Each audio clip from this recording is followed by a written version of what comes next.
You're listening to the Fresh Hell podcast. Fresh Hell contains stories of a disturbing and often graphic nature and is intended for a mature audience. Please don't let your kids listen to this, or they might turn out like us.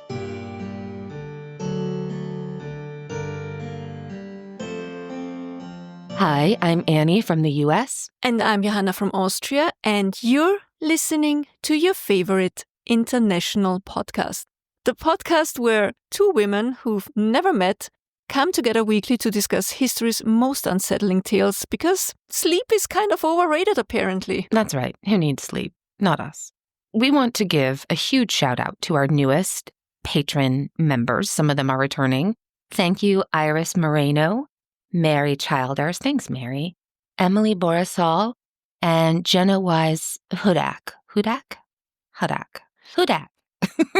Cool name. Thank you all so much. We are so grateful for your support. If you want to know more about Patreon, you will find all of that information on the different content tiers on patreon.com. Just type in Fresh Hell Podcast and we'll pop right up. You can also listen until the end of this episode and we'll tell you more about it. One last thing before we begin, because I think Johanna has something awful for us today. I have a quick correction on myself for last week's episode. So last week, I was reading a newspaper article discussing the conjoined twins, Millie Christina and Christina Millie. And this article was using the terms starboard and larboard to refer to the women. And I seriously thought that that term had been completely made up, the term larboard, as a joke, because so much of the things people were writing at that time were joking in really offensive ways, and so I just kind of dismissed it as silliness. But I was wrong. Turns out, larboard was a term used before portside became common. The term starboard comes from the Old English word meaning the steering side of the ship, because back in the day, before ships had rudders or center lines, there was a steering oar on the back right-hand side of the ship. Larboard comes from the Middle English ladeboard, with the term lad, meaning workload. So there was a steering side and a loading side, starboard and larboard. But there was a problem with these terms, and if you haven't guessed it already, it's that they sound very similar. And so if you are out on the sea in a ship and you're yelling over the sound of wind and waves, you could see how this could be a real issue. So because the left side was used to load the ship, it also happened to be the side closest to the port. The Oxford English Dictionary has port in use to mean the left side of a vessel since 1543.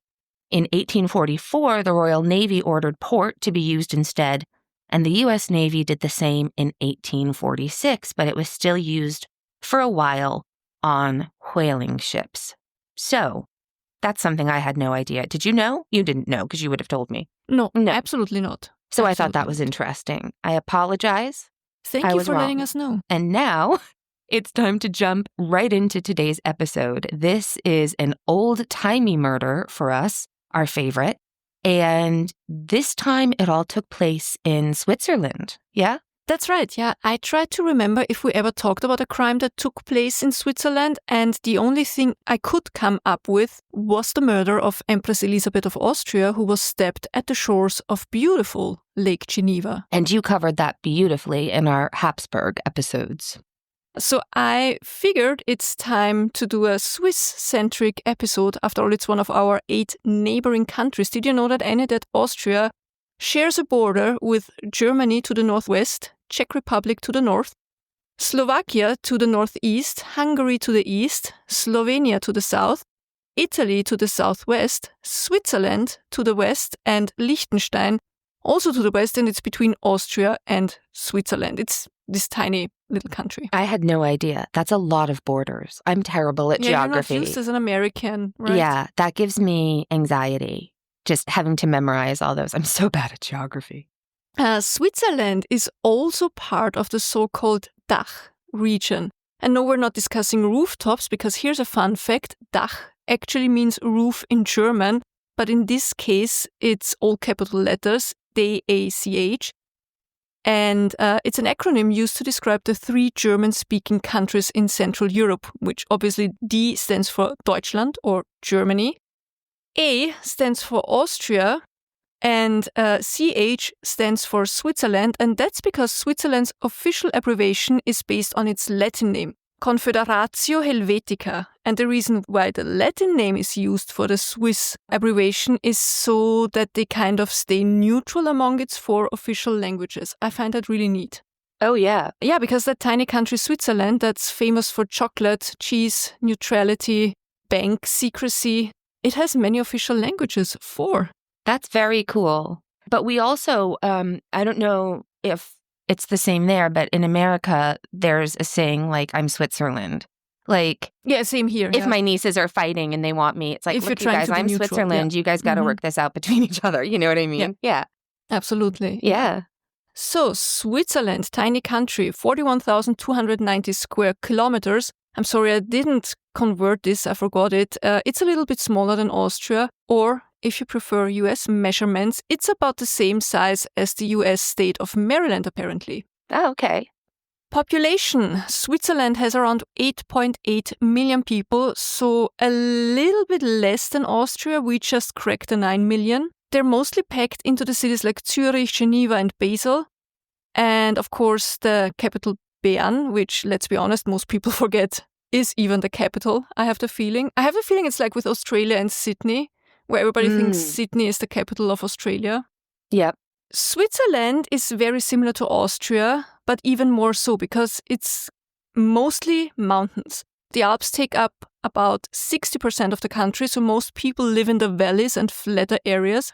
Now, circling back to those 4 official languages, we have German, which is spoken by about 62% of the population, and that's mostly in central and eastern Switzerland. And yes, Swiss German or Schweizerdeutsch is its own wild thing.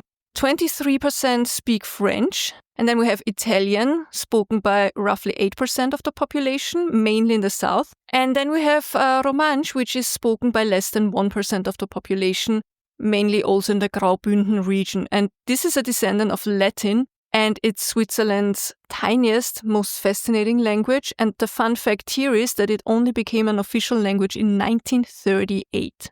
Oh, that's cool. I love that. I really love when you hear of languages that are on the brink of being lost, you know, making a comeback. I think that's fabulous. Absolutely. Also dialects and accents. I love that kind of things. Yes. I always said when I hear lots of Austrian youngsters now, because they watch a lot of YouTube, are actually talking German. Oh. And not the Austrian accent, which is sad. Kind of a shame. Yeah. I think I've asked you this before, but can you understand Swiss German? It's all very different, right? Can Austrians understand Swiss German? Short answer, I'd say so. The long answer is it really depends on how much you pay attention and how much brain power you're willing to use. Because technically we all speak German. It's a little bit tricky because the pronunciation is a little bit unrecognizable for Austrians. They make the words even shorter and then other words longer.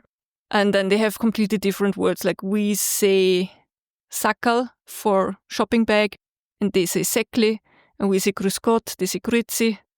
And instead of Pfiat or Baba, we say over here when we say goodbye, they say Tschüss zusammen. And they also have this different rhythm. So at that point, I just wave and hope for the best, I think. So yeah, can Austrians understand Swiss German? Sure, if we focus really hard and if they slow down a little bit. Otherwise, it might as well be Dutch for us, which we can read and kind of guess from context what's going on, but that's about it. So yeah, in theory, these 3 countries share a language, plus a lot of history and plenty of economic ties. So when people talk about the DACH region, they're referring to this shared cultural and business space. If you're wondering, yes, Liechtenstein also speaks German, and yes, it's often thrown into the mix, but officially we always forget about Liechtenstein. It's Dach, not Dachel, which would sound weird. Yeah, that makes sense. I don't know, do you have the feeling like the shared language of English between the US and Great Britain kind of unites but also separates you at the same time? Because that's how I always feel about German in the German-speaking countries. Yes, but I think it's even more of an extreme than English and American. Like, I imagine what you're talking about to be more like if you introduced somebody from London that had sort of a Cockney accent to somebody from America who was from, like, the Bayou in Louisiana. Like, you're speaking the same language, but are you going to actually understand most of what each other's saying? Like, Yeah. maybe? The differences between Austria, Germany, Switzerland, it's not only the linguistic differences, it's also a little bit culturally. I don't know, have you ever heard of the Weißwurst Äquator? Do you know what I a Weißwurst haven't. is? No. That's the white sausages that are served in Bavaria. Mm. And the Weißwurst Äquator is the imaginary line separating Bavaria, Austria, and Switzerland from the rest of Germany. And as I say, the name comes from the famous Bavarian Weißwurst. The divide is not so much about the food, but it's about mentality, tradition, and how people basically see the world. Because Northern Germans, they're practical, structured, famously unfazed. Their humor is dry, their conversations are efficient, and they like their rules clear and logical. And then we have the Alpine folks. We are more traditional, more suspicious of outsiders, and definitely more attached to our dialects and culture. They believe, or we believe, in hospitality, but also in knowing exactly who is coming and going into the village. And I think that makes sense. In the north, life is flat geographically. The towns are well connected. People are used to new faces coming and going. And in the Alps, you live in a valley surrounded by mountains and sometimes cut off from the world, especially in winter. And the people you see every day, you've probably known them and their families for generations. And I think this closeness fosters a very strong sense of community, but also deep-rooted suspicion of all the outsiders. There are stories of wandering strangers, mountain hermits, dangerous drifters who have been passed down for centuries. And the Alps are stunning, but they can be isolating, unforgiving, and they can be a perfect setting for a mystery. Also deadly. Don't forget deadly. The Alps can be deadly. And all this talking, if you're still with us now, brings us to today's case. Because when a crime happens in a tiny, remote community, not even a community, smaller than that, where everyone knows everyone, the question isn't just who did it. The question is, how could someone from the outside slip in unnoticed? Or was it someone from within, maybe? Oh, well, this sounds quite creepy. I can't wait. It's a very creepy case, disturbing. Yeah. So, before we get into the events of 1922, I'd love to tell you a little bit about where this all happened, because the Säntis isn't just a mountain, it's an extremely isolated place, especially during the rough winters. The Säntis stands at 2,502 meters, which is 8,209 feet. That's far from being the tallest Swiss mountain, because that title goes to the Monte Rosa, not to the Matterhorn, as many believe. Oh, I would have absolutely guessed Matterhorn. Yeah, me too. And I live here. Oh, good. That makes me feel better. The Monte Rosa stands at 4,634 meters, which is 15,200 feet. Whoa. The tallest German mountain is the Zugspitze. In comparison, it's 2,962 meters or 9,717 feet. And the tallest Austrian mountain is the Großglockner, and I think I talked about it before when we talked about Ötzi. And it stands at 3,798 meters, so that's 12,460 feet. Those are some tall peaks there. Mm. The Säntis that you're talking about is higher than our local Mount Washington. Mount Washington's almost 6,300 feet, and the place you're talking about is 8,200 feet. So, wow. Yeah. I'm just comparing it to something local I know. Like in New England, all we get comparatively is like the Mount Washington Mountain and Weather Station and all that. So, yeah, cool. I just checked, the Matterhorn is 4,478 meters. So that's like 60 meters smaller than the Monte Rosa, just for comparison. But like so twice it's still very big. It's still very big, yes. Yeah. It's still over 15,000 feet, yeah. The Säntis is part of the Appenzell Alps, right on the border between Switzerland and Liechtenstein, and it's really known for its very brutal weather conditions. And when I say brutal, I mean brutal. The Säntis is one of the stormiest places in all of Europe. It gets more lightning strikes than almost anywhere else on the continent, I read somewhere. Ooh, I hope that's correct. I love lightning. Snow, yes please, up to 13 meters or 42 feet in a single winter. That's higher than most houses. That's too much snow. That's too much snow. It's just too much. Temperatures as low as minus 30 degrees Celsius or minus 22 degrees Fahrenheit. And that's before wind chill. So basically living up there isn't just about liking mountains. I think you have to be very tough, resourceful, and maybe a little bit crazy to want to live up there. Nice. Yeah. Yeah. That sounds terrible. It's like Mount Washington. You can travel up to the top of Mount Washington and there's a weather station up there and there's also markers around that show where people died. And there's one that's just... There's one of the markers is literally like 10 feet, maybe. Like you can almost reach out and touch the hut. And because it was a blizzard, they froze to death. They just gave up, not realizing how close they were to making it. And that's not uncommon. And this, what you're describing, is yikes. Yeah, you mentioned weather station. Yeah. That's also the reason why somebody would live up there, because it's kind of important. And it has been since 1882. Because that's when the Säntis weather station was established. Oh, cool. At first, it was just a simple room in a small mountain inn called Grand Hotel Törik. The name is kind of ironic because it was neither grand nor a hotel. In fact, the name was more of an inside joke among those who knew the place. The first building on the Säntis wasn't a hotel at all. It was a simple mountain hut built in 1846, I think, and it was serving as a shelter for climbers and shepherds and the occasional lost wanderer who misjudged the weather. No luxury, no comforts, just 4 walls, a roof, hopefully a warm stove. What more do you need? I mean, if you're coming across that during terrible weather, it might as well be the Ritz-Carlton because it would be the most beautiful sight you'd ever seen in your life. It was run by a man named Jakob Dörig, though locals had a nickname for him. They called him Schreibersjock. Jock is the nickname for Jakob, and Schreibes, I think, comes from Schreiben, which means writing. So probably he knew how to write, or he didn't, and they were making jokes. I don't know. Has to do with writing. Yeah. Who can say? And yeah, he wasn't running a high-end alpine resort, but he provided the basics, the food, the shelter, the company for those who made it up the mountain. By the mid-19th century, Switzerland was already famous for luxury mountain hotels in places like St. Moritz and Zermatt. These grand hotels attracted European aristocrats and the Americans with money, the old and the new money, who came for the fresh alpine air and the first-class service. And then there was Dörig's hut, a cold, remote wooden shack perched on a mountain that sees some of the worst storms in Europe. No servants, no feather beds, just survival. That's all. So naturally, people started calling it Grand Hotel Törik as a joke. I love it. It's perfect.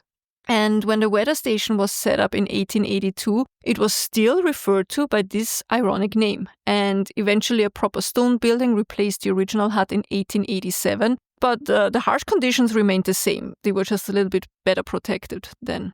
So while Grand Hotel Törik might sound like a fancy Swiss resort, the reality was freezing temperatures, canned food, and total and utter isolation. But as we'll see, sometimes isolation isn't as peaceful as it sounds. Again, it's too common a theme, isn't it? Over and over again. Smutty Nose and Hinterkaifeck. I just keep thinking of these isolated places where you would assume you'd at least be safe from murder. But is anyone ever really safe? Apparently not. Not even in the Alps in the middle of winter. Not even long before mass tourism made even Mount Everest look like a queue at Disneyland, with more frostbite maybe. That's crazy. Mount Everest is crazy, right? It's problematic, I think. Very much so. Yeah. That's a whole other discussion to have. Yeah, that's a whole other... The Säntis. It is one of the best places to measure weather changes in the Alps. It sits high enough to see storm systems coming and is right at the intersection of major weather patterns moving across Central Europe.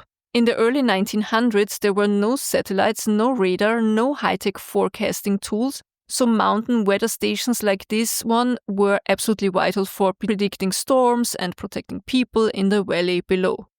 And the caretaker's job was simple, but very crucial.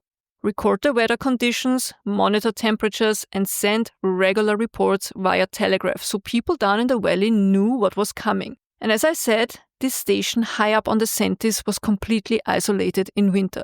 No one could just drop by unexpectedly. The only way up was very dangerous. It was a multi-hour climb through deep snow. And that's what makes what happened on a cold February day in 1922 so very unsettling.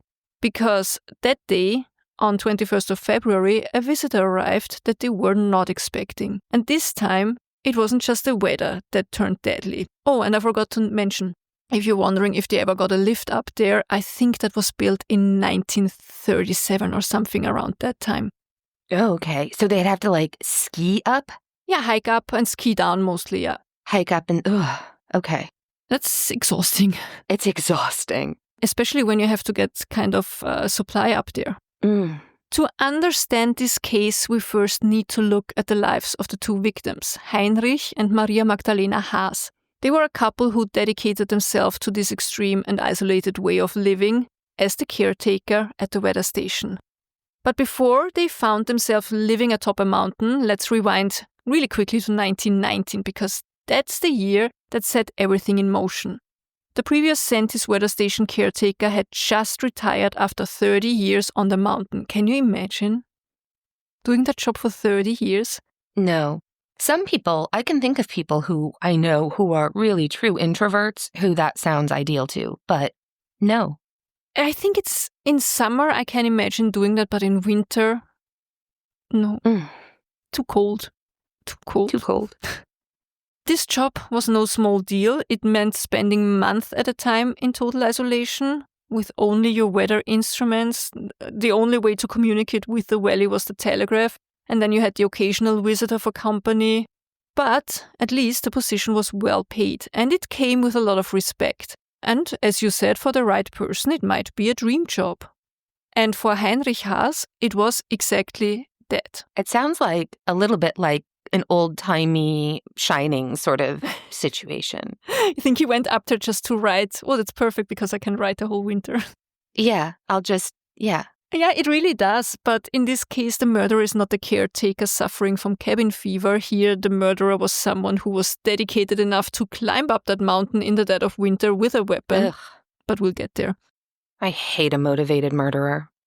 Heinrich Haas was a native of Appenzell, so he was a true mountain lover, born and raised there, who had originally trained as a baker but was working as a train conductor in Zurich at the time.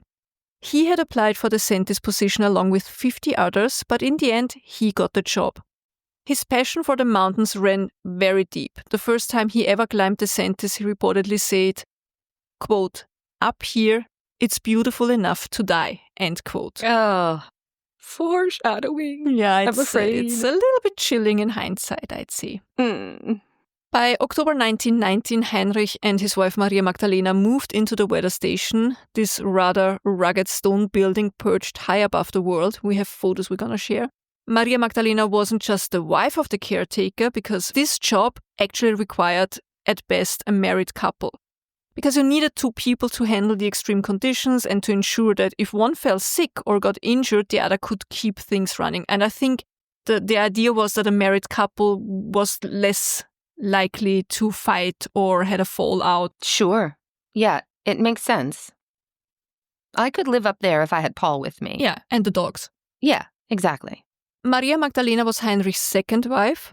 Heinrich had been married before, but his first wife tragically passed away in 1909, just 5 months into the marriage, leaving behind a newborn daughter named Bertha. Maria and Heinrich married in 1911, and later that year they had a daughter together named Helena. While the couple worked on the Säntis, their daughters lived in the valley below with Maria Magdalena's mother, only visiting during school holidays. Their life on the Säntis wasn't easy, but from all we know, it seems to have been a happy one. Oh, and I almost forgot, the couple wasn't completely alone, because with them was their dog Sturm. Storm? Exactly. Were you able to see the photos I added here? I was. he's really so cute. And then in one of the pictures, did they have a cat too? I don't see the cat, and I didn't read anything about a cat. Why do you think? Is there not a cat in the picture that you sent me? Can you see the first picture that you sent me? It looked like there's a cat. You look carefully. Is it pareidolia? It looks like in the picture of Heinrich Haas. Oh, I know what you mean. Yeah, it's a cat. I think you're right. That's a cat, right? They had a cat with them. Yeah, I really think you're right. I think that's a cat. Doesn't it look like one? Yeah, good eye. Well, I don't know. But these photos are wonderful. I'm so glad photos exist. You know, these old cases where you know what happened, but there are no photos, obviously, because... we're going to talk about that in a second. First, I want to tell you about how people described Heinrich and Maria Magdalena. So Berta, the oldest daughter, the one from Heinrich's first marriage, later described her father as very kind, a very helpful man, always cheerful and full of life. And she said her stepmother was modest, warm-hearted, and incredibly organized. Heinrich, and that's why we have photos, he was a passionate photographer and he was taking many pictures of their life on the mountain. And he was even using an early form of 3D photography with the so-called glass plate stereo images. Oh, glass plate stereo images are so cool. They're fascinating. They just seem so far ahead of their time. I think it's similar if you had a toy viewfinder as a kid where you could put that reel in and put your eyes to the two, like almost like holding a binoculars in front of your face. And the pictures would be in 3D and it was so cool. And so this is how that worked. Instead of taking just one picture, stereo cameras had two lenses that were positioned just slightly apart, just like our eyes. This meant that it captured two nearly identical photographs on a single glass plate negative. So when you look at them through a special stereoscope, the two images merge into one 3D scene, creating depth perception. It's so cool. They were the closest thing to traveling without leaving home. And we shouldn't forget that traveling was pretty much out of the question for most people back then. It was impossible to just hop on a plane, right? So these images let people experience landscapes and cities or even battlefields in 3 dimensions.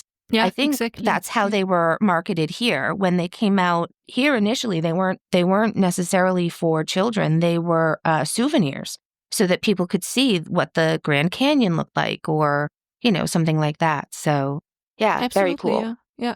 They were high definition before high definition even existed. And they really captured insane levels of detail and making them sharper than early normal paper photography, I want to call it. Oh, it's just such a cool technology. Yeah. Scientists and explorers use them all the time, apparently, and for someone like Heinrich Haas, who spent his life on a mountain, they were the perfect way to document his world in stunning and almost lifelike images. So, while some people collect postcards, Haas was up on the Säntis capturing his isolated frozen world in 3D. I mean, if you're going to be snowed in for months, you might as well have the coolest photo album in the Alps, right? Coolest literally and figuratively. Literally and figuratively. So for 3 years, life on the Säntis followed a predictable rhythm, measuring the weather, sending telegraphs, surviving the harsh winters, and welcoming the occasional visitor. Nothing unexpected ever really happened. Until February of 1922. On 16th of February, a man arrived at the weather station, a man who had been there before. Someone Heinrich and Maria Magdalena knew. So not a stranger, but also not exactly a friend. His name is Gregor Kreuzpointner. He's 29 years old, he's a shoemaker by trade, a mountaineer by passion, and, according to some, an insufferable egotist by nature. He was born in Bavaria, but after quickly applying for Swiss citizenship in 1914 to avoid being drafted into the German army, he's now officially Swiss. And this wasn't his first time up there. His name is in the guest book. He's been to the Säntis 3 times before, and he and Heinrich Haas had at least one thing in common. They were both members of the Swiss Alpine Club. The Kreuzpointner was the kind of climber who liked to remind you he was the best in the room.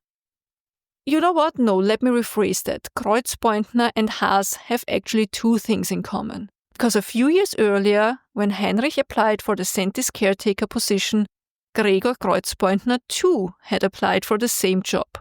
But he didn't get it. Why? Not because he wasn't qualified, not because he wasn't strong enough or skilled enough, but because for the job they wanted a married couple, and Kreuzpointner was very much single. And also his rather unlikable persona probably didn't help a whole lot. Now, was he bitter about that? Hard to say. But we do know that after failing to get the job, his life went, well, downhill.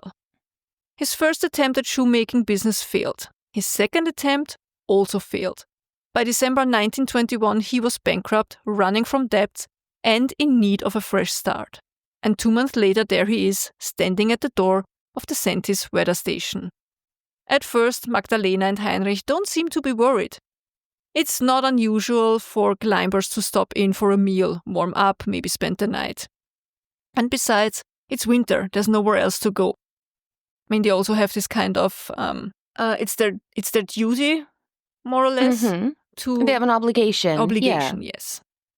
So they feed him, they give him a place to sleep, they probably exchange a few polite words. But after a couple of days, things start to feel off. A few days? He spent more than a night? Yes, Gregor Kreuzpointner just doesn't show any intention of ever leaving. Magdalena in particular is not thrilled about that. We know this because on 19th of February, Maria Magdalena did have, I don't know, it's either a phone call or she sent a telegraph. Sources are a little bit unclear there. I think it's a telegraph because it makes a little bit more sense to me. Anyway, she's communicating with the wife of one of the supply porters. So when you say supply porters, you mean these are people who are going to hike up with supplies to the weather station? Mm-hmm. Yeah, exactly. Can you, that job, unbelievable. But very important, very important. Oh, very, very. I imagine the Haas would message down regularly to inform them of what they needed. And one such message did apparently take place on 19th of February. And there, Maria Magdalena complained about the unwanted visitor who didn't seem to want to leave anytime soon. And she even told his name, Gregor Kreuzpointner. The very next day, so on 20th of February, she sends another telegraph to St. Gallen. She says Kreuzpointner is still there, claiming bad weather is keeping him from leaving. But she's not really buying it. She knows he's a very strong skier. If he really wanted to go, he could go. And what's even worse, he's told them not to mention to anyone that he's there. Oh, I don't like that. That's a red flag. Yeah, I agree. It's not normal guest behavior. And Maria Magdalena knows it. She can feel something is off. The next morning, 21st of February, she sends one final telegraph. She writes that the weather has finally cleared up and that Kreuzpointner is finally getting ready to leave. And this is the last message ever sent. Because by that afternoon, Magdalena and Heinrich Haas are dead. Let me just give you a quick spoiler here. Sturm is going to be fine.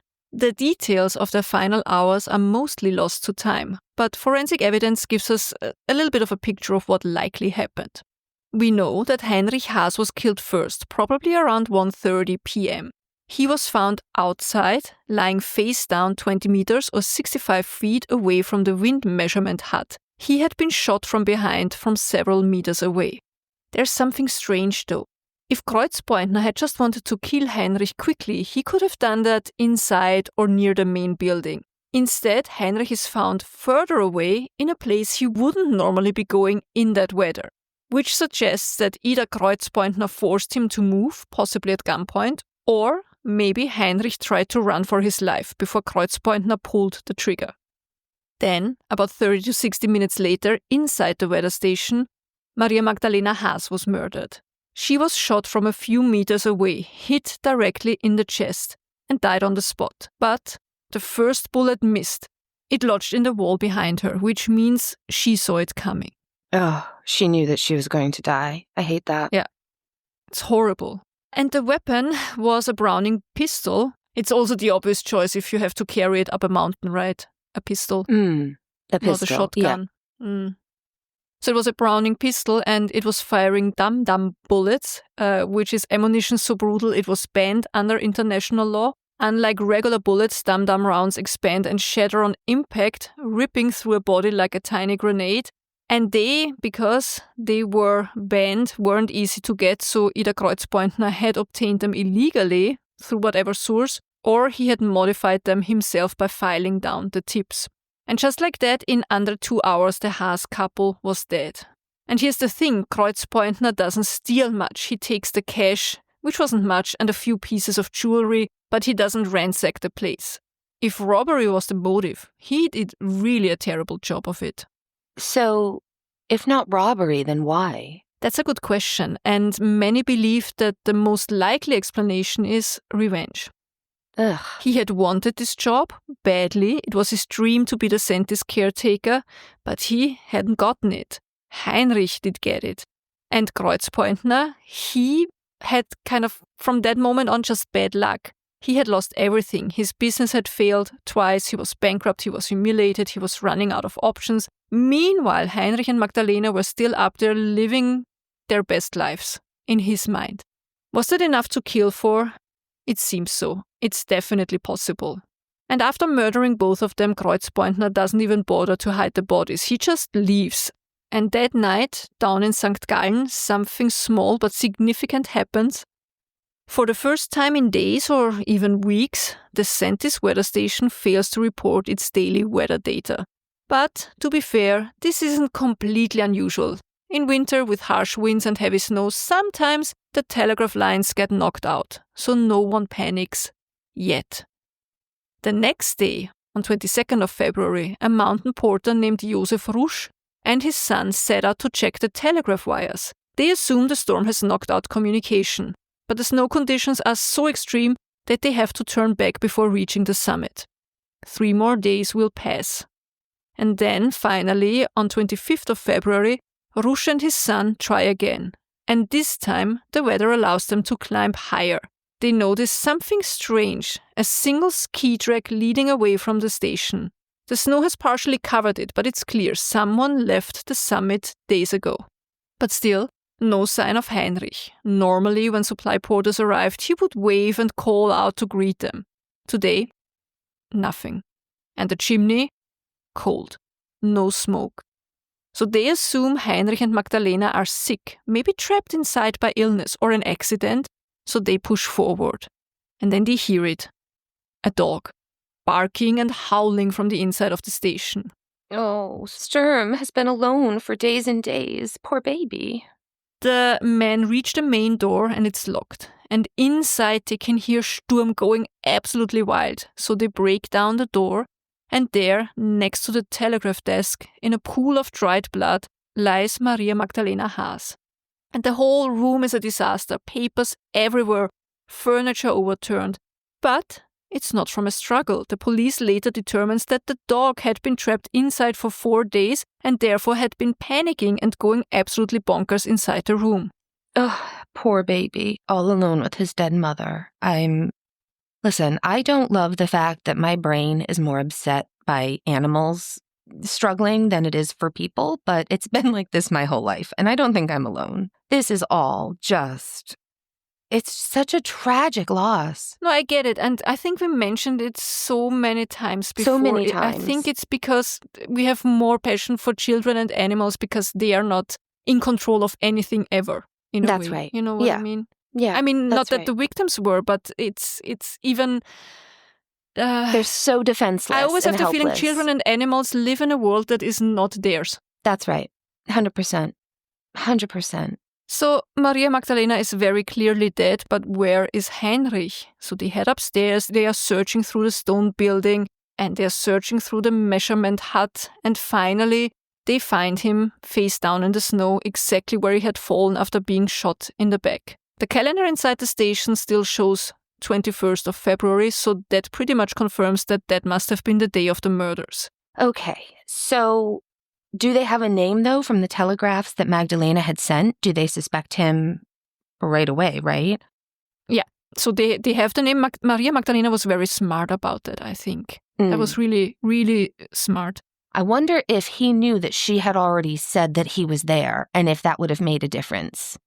Do you know what I mean? Yeah.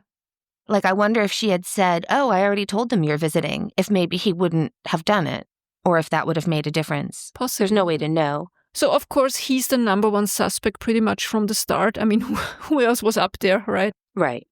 Where is he? Where is Kreuzpointner? He's long gone. By the time the bodies of Heinrich and Magdalena Haas were discovered, Gregor Kreuzpointner had been on the run for 4 days. Or rather, not really on the run, because instead of getting as far away as possible, Kreuzpointner lingered in the region. Yeah. On 26th of February, the police issued a wanted notice, complete with a photo and a detailed description. Okay, and here I have the English translation. Quote, double murder on the Säntis. And it also has, as I said, a photo of him. We're going to share it. Wanted notice.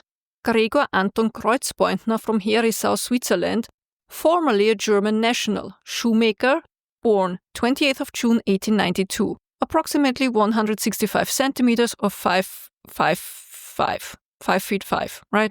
Mm-hmm. Tall. No, I think they mean approximately 5 foot 5 inches tall. Ah, okay, yeah. 5 foot 5 inches tall, yeah, because yeah. I'm like, tall. He's not yeah, tall, right. no, he's as short. Medium build, dark blonde hair parted in the middle, dark eyebrows, thick, small, blonde mustache, high, slightly arched forehead, dark eyes, fairly large pointed nose with a flat bridge, slightly upturned lips, good teeth with some tartar on the lower jaw, oval chin, slightly elongated yellowish complexion, upright gait, takes small steps. Scars on the second joint of his right thumb, shoemaker scars. Rough life, passionate sportsman, well-known skier and mountaineer, likely wearing dark, greenish, somewhat worn clothing with faint light and reddish thin stripes. Dark grey overcoat with thin stripes and a black velvet collar. Light brown felt hat and a brown waterproof rucksack with white brown leather straps. Deep pockets on both sides, possibly also in side pockets. Edges trimmed in leather, speaks St. Gallen dialect mixed with Appenzeller dialect and a German accent. The aforementioned is urgently suspected of the double murder committed last Tuesday, February 21st, in the afternoon against the Haas couple in the meteorological observation station on the Säntis. Mr. Haas was shot in the back and his wife was shot in the chest with a 7.65mm brass bullet standard Browning pistol round, modified dum-dum, which expands upon impact. A pocket knife belonging to the Haas couple and the gas book are missing, presumably stolen by the perpetrator. All cash is also missing. It has been established that Kreuzpointner was last seen in St. Gallen on Saturday, February 25th between 2 and 3 p.m., where he pawned the stolen jewelry of Mrs. Haas through a third party at a pawn shop. A vigorous manhunt for the suspect is requested, and in case of capture, his immediate arrest and delivery to the undersigned command is to be carried out. An arrest warrant has been issued. If arrested abroad, extradition through diplomatic channels will be pursued. Caution is advised upon arrest as the suspect is likely still armed. St. Gallen, Switzerland, 27th of February 1922. Cantonal Police Command, Graf, Captain, end quote. You know, now that I realize he took the guest book, he probably didn't know that Maria Magdalena told them that he was up there, because the only reason why he would take the guest book is because he signed in. Totally agree. Totally agree. I wonder, I've probably told you this story before, but I was only once creeped out when I was walking by myself alone. And I was on the phone with my sister, I think, it might have been Lara. And I intentionally looked at the guy in the face, like in the eye, and I was like, hi. And then I said to Lara, oh, this guy that I'm walking with looks exactly like, and I just lied. I was like, this guy looks exactly like your brother John. It's what a coincidence. You know what I mean? Yeah. And the guy just kind of like diverted and walked away immediately. And I don't know if it made a difference or not, but Oh, that's smart. Quick thinking. Yeah. Yeah. Like this, hey, I'm just looking at this guy who looks exactly like this other guy. It was a lie, but like, I don't know if it worked or if it was a coincidence. But I can't help but wonder maybe if she had said, things we wonder. That's the most detailed description, though, that I have ever heard. I mean, I know that Swiss German, the overall,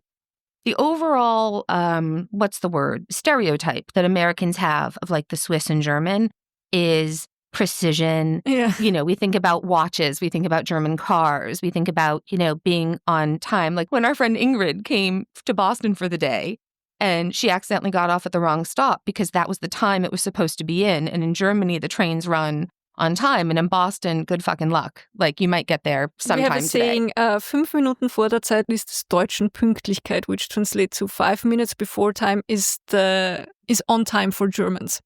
Yes, right. That's it. And so this description is very satisfying for me in that it's really sense. great. Like, holy hell, that is the most plaque on the bottom teeth. Right? Yeah. I also found the shoemaker's car interesting. I have to look into that, what exactly caused this I apparently bet he was very just typical. a shitty shoemaker. Well, because I bet they're always, the way they hold stuff. I bet they Exactly, accidentally yeah. hit themselves and I bet he was just terrible at it because he sounds like a terrible person. Kreuzpointner wasn't great apparently at making shoes in Annie's opinion, but he also wasn't great at disappearing because he had already been seen multiple times. To be fair, at the time he didn't think that anybody would know to connect him to the murders, I think. So he was out in public and he was moving from place to place. But here's the thing, no one reported him. Why? Because at that point, no one knew what he had done. Because remember, it's been 5 days until the Haas couple had been discovered. Right. So to everyone who saw him, he was just some guy down on his luck in some rundown clothing. And during this time, as it was mentioned, he pawned Magdalena's jewelry and somehow managed to hand off the murder weapon to a third party. And this third party later returned it to the police, apparently. So what was he doing? Was he trying to escape or just trying to keep his head down, planning his next move, his next murder? We'll never really know because by the time the police caught up with him, he was already dead.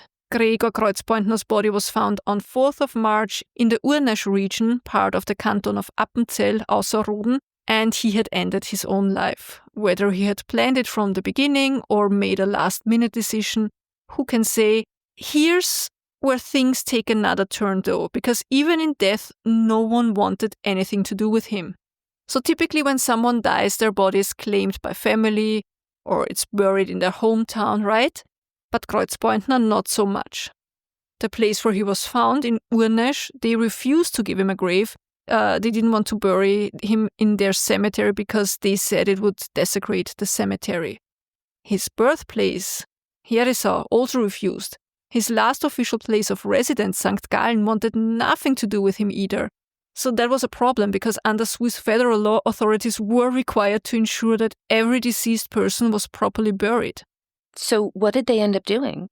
Actually a pretty smart move. Instead of a burial, they sent his body to the Anatomical Institute at the University of Zurich for medical research. The 3 communities that had refused to bury him, they kind of paid together to have the body transported to Zurich. It was pretty much a this is not our problem anymore situation. That makes sense. Meanwhile, while officials were deciding what to do with Kreuzpointner's body, there was another issue. Who was actually in charge of investigating the murders? Because the Säntis sits at a very weird point on the map. The weather station itself was clearly in Appenzell-Innerrhoden, so Magdalena's murder was their case. But Heinrich's body was found outside in a disputed area where the border between Innerrhoden and St. Gallen wasn't clearly marked. And if there's one thing bureaucrats love, it's arguing over jurisdiction. So in the end, they split the investigation. Innerrhoden handled Magdalena's case, St. Gallen took Heinrich's case. By the time news of the murders broke, the reaction was immediate and absolutely overwhelming. Word spread like wildfire, and the grief culminated in a massive funeral procession on 1st of March 1922 in Appenzell. The crowds lined the streets shoulder to shoulder as the 2 coffins were carried through town, and the shock and sorrow were so profound that the local newspapers even printed a funeral poem. Should I read the German and the English version? Yeah, I think so. Do you want to read the German and I'll translate the English just because you've written it out here? Yeah, we can do that. So in German, it read, quote, Man kann es nicht fassen, man will es nicht glauben und fragt sich nur immer, wie konnte dies geschehen? Es könnte den Glauben an Gott uns fast rauben. Warum, Schöpfer, ließ es die Tat du begehen? So in English, it would be something like, one cannot grasp it, one does not want to believe it, and one keeps asking, how could this happen? It could almost rob us of our faith in God. Why, Creator, did you allow this to be done? This grief wasn't just for Heinrich and Maria Magdalena, though. It was also for their 2 daughters, with both parents gone. Berta, who was 13 at the time, and Helena, who was 11. They were now orphans. And the public outcry over their fate led to an outpouring on donations. A fundraising campaign raised enough money that, combined with survivors' benefits, the girls were financially secure. They were placed under the care of a legal guardian until adulthood. At first, they stayed with the relatives, but eventually they were placed with separate foster families, which is sad, right? You lose your parents and then you lose your only sibling. Each other. Yeah, that really breaks my heart that those girls weren't able to stay together. And then I have one last information. Okay. Is it about Sturm? I'm afraid to ask. Do we know what happened to him? Yes, it's about Sturm. He was taken in by Heinrich's brother, where he was able to live out his final years. And that's where our story ends. Was a family destroyed, a nation shaken, a murderer dead but denied even a burial. And high up on the Säntis, battered by wind and snow, the weather station stood, silent as before. I bet that he decided to end his life when he probably got hold of one of those flyers with his photo on it. Probably, yeah.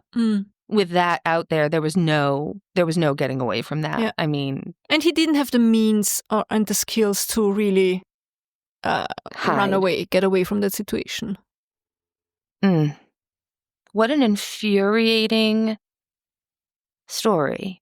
Just murdered for nothing. And they looked like the most lovely couple. Yeah. Like the couple of photographs that you sent. Like they're both very attractive and they look happy. They look happy. They look also like the way they acted. There's a photo of her shaving him outside in the snow, which I love. Everybody just had good things to say about them. And they think they're living up there happy and safely and in their paradise. Yeah. And then just one man with a tiny ego who blames others for his misfortune gets up there and just murders them. For nothing. Awful. Yeah. Do you have something good? Yeah. The last couple of weeks have been kind of tough. I've been kind of homebound and in a cycle of like constant full-blown migraine. But I do have something good that I'm really looking forward to. So the day that we're recording this is my sister Amber's 40th birthday. Happy birthday. And Happy birthday. I planned a really fun little surprise for this coming weekend. And I'm sure that I've talked about this before, but I just feel so lucky that when I found my birth mother, I don't know, almost 10 years ago, it was just, I just feel like it was so lucky that her and her family, when we met, it wasn't weird or awkward or anything. My normal MO for expanding my family is marriage, right? You know, I'm still incredibly close to my late husband's family in the UK. I'm incredibly close to Paul's family in the US and the UK. I'm just so glad that when I met my brothers and sisters and my birth mother and her husband, who we lost last year, it was just immediately this sense of, oh, this is my family. Like, this is also my family. And my moose feels the same way about them as they do about her. My dad loves my brothers and sisters. My mom would have. I always feel like, oh, my mom would have loved my siblings and my niece so much. But my dad's like an extra grandpa to my niece, you know, and I'm just so lucky. I was so surprised when I met my brothers and sister, how quickly I felt very protective of them. Like the same way I feel about moose. You know what I mean? I feel an unreasonably strong amount of protectiveness toward them. And I'm very aware of how lucky I am to truly, truly love my in-laws as much as I do. And I am doubly aware that not every adoption reunion goes as smoothly and easily in a way where everyone just integrates into everybody else's life like it had always been the case. So yeah, I'm just feeling very mindful and very grateful to have so much love in my life. That's absolutely something good. Like, yeah, it's the best. It's the best. And planning this little thing that we're doing this weekend for her is going to be great. I've told you before, I have to be able to plan a little something. That's what keeps me going. If I don't have anything to look forward to, things for me can get kind of dark fast. Yeah. How about you? I have nothing. I have nothing. I kept thinking and thinking. Your run today. But it didn't turn out good. It wasn't But you were good. doing it in the snow, which is so hard. Well, okay, you convinced me. My something good is that I went for a run in the snow today. First time in my life. I was about to cry. I'm not gonna lie, because it was so hard and I had to stop several times, and I didn't realize that it would be so much harder because of the snow. I sincerely felt like all of a sudden I can't run anymore. Like 5 kilometers are something that I can do already, and I'm training for the half marathon and it's going well. And then I talked to my husband on the phone. I was like, I'm so sad because I don't know what happened, and it was such a struggle, and I wanted to run 6.5 kilometers and I just did 4.5 and I couldn't go on anymore. And he's like, because it's snow and it's hard and you ran uphill. And I'm like, oh yeah, well. So my something good is that I did it. I went out there. It was hard and I had to call quits beforehand, but it's also part of the whole progress, I think. Absolutely. That's a huge accomplishment. I think you sell yourself short too often. If you enjoyed this episode as much as I did, and I know you did, please, please, please leave us a rating, write a review if you can. If you're on YouTube, please like and subscribe so that you get all of our new content. Patreon, if you'd like information on Patreon, we have different options for different tiers. And our newest thing, I guess, that we've been doing is we've just completed, they're not all uploaded yet, but we've just completed watching Candy starring Jessica Biel. And we have done one episode for each episode of the show discussing it. And that was really fun. Every Monday, they are available on Patreon. That's right. The murder tier, yeah. Mm-hmm.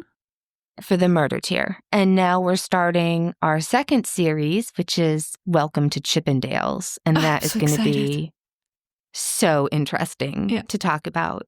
And then we also we're in Spotify's bonus program too, right? You can, if you don't want to do Patreon, you can access bonus content through Spotify. And I think we're working on trying to also get that through iTunes. Yes. And the one on Spotify gives you early access and some other kind of bonus videos, like when we get live togethers, and then you can rewatch it there. So we're trying to set that up on iTunes. Apple is making it a little bit difficult at the moment, but they always do. Always. It's going to be fine. It's going to be good. If you want to get in touch with us or find out about, I don't know, anything really, you can go to our website, which is freshhellpodcast.com. Our email is freshhellpodcast@gmail.com. And what else do we need to talk about? Anything? No, I think that's it. On our webpage, you find all the links. Join our Facebook group. Look at our Instagram. We always share like 2 or 3 photos. We share way more photos on Facebook and on Patreon. And I think that's it. Please tell your pets, your loyal pets. We said hi, hug them, cuddle them, kiss them, take them to the vet and give them treats. Be super kind to them. Be kind to your fellow human beings if they deserve it. Yeah, give people the benefit of the doubt. Yes. And most important, and the hardest part, be kind to yourself. You too deserve it. That's right. And just remember, if you're going through hell, keep going. Tschüss. Bye.